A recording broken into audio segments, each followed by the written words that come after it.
Kwa majina naitwa Manfred Faustin Kilongo, natokea kijiji cha Usangule B, kata ya Usangule, lakini pia ni mwanachama wa skimu ya umwagiliaji Mtimbila na Usangule, kwa kifupi tunaitwa CHAWAUMU. Mimi ni mkulima wa zaidi ya miaka 20 kwa zao la mpunga, lakini huko nyuma kote nilikuwa nalima kilimo cha holela. Mradi huu wa IRVC nimeufahamu kupitia chama changu.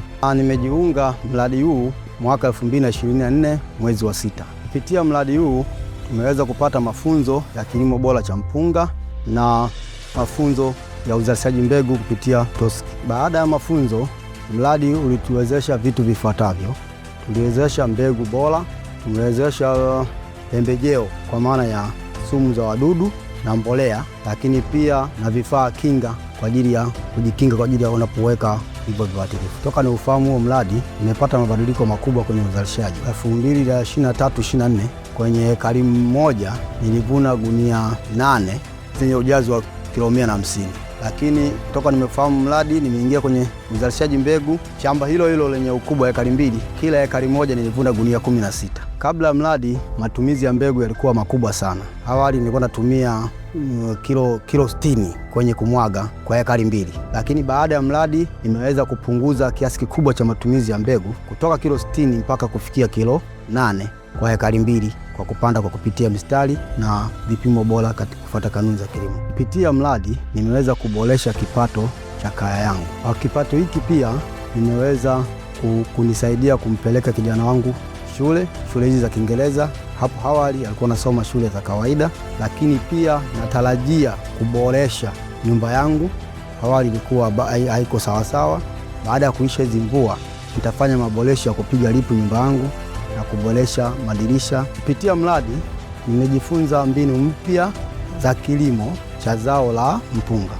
Baadhi ya mbinu hizo ni kama zifuatazo: 1 ni maandalizi ya shamba, 2 ni maandalizi bora ya kitalu, 3 ni matumizi sahihi ya pembejeo. Kutokana na elimu niliyoipata kupitia mradi, nimeweza kuwafundisha wakulima wenzangu 40 kwa msimu uliopita, ambapo kwa msimu huu wameweza kufuata kanuni bora za kilimo kwenye maeneo yao. Pamoja na mafanikio niliyoyaeleza, kwa msimu uliopita nilipata changamoto pia kwenye kilimo hiki cha mpunga. Kulikuwa na mvua chache sana kwa msimu uliopita, ambapo ilipelekea athari kwenye zao letu la mpunga. Lakini kutokana na elimu tuliyopata kupitia mradi juu ya mabadiliko ya tabia nchi, niliweza kukabiliana na hali hiyo. Mbinu niliyotumia ni kuweka majaruba ya kukinga maji ili kutunza unyevu kwa muda mrefu. Pia kufuatilia message tulikuwa tunatumia kupitia mradi juu ya mwenendo wa mvua katika msimu husika. Mradi huu umeleta mabadiliko makubwa katika jamii yangu.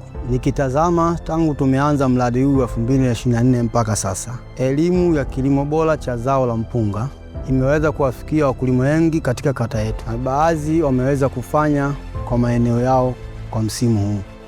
Pia matumizi ya teknolojia za kilimo yameongezeka. Mfano, matumizi ya vifaa kama pawatila na mashine za kupandia punje za mpunga. Kupitia mradi na mafunzo mbalimbali yaliyotolewa na mradi huu, imeweza kuibua fursa mbalimbali na ajira kwa vijana na wakulima mbalimbali. Mmojawapo ikiwepo vikundi vya upandaji wa kamba. Lakini pia vijana wengi wamejiajiri kuwa maopaleta wa zana za kilimo. Mimi ninachojivunia kupitia mradi huu ni elimu niliyoipata kuwa mzalisha mbegu kutoka mkulima wa kawaida. Mradi utakapoondoka, mimi nitaendelea kuwa mzalisha mbegu kwa sababu nimepata elimu ya kutosha kuhusu mbegu. Mimi nitoe wito tu kwa wakulima wenzangu ambao bado hawajajiunga na mradi huu.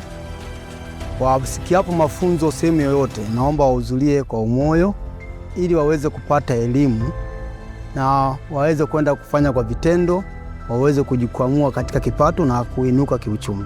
Mimi binafsi matamanio yangu ni kuwa mzalishaji mbegu mkubwa katika kata yangu na wilaya yangu kwa ujumla, lakini natamani kuongeza uzalishaji kwenye mashamba yangu mengine ukiacha ile la mbegu, ili niweze kuwa na kipato kikubwa.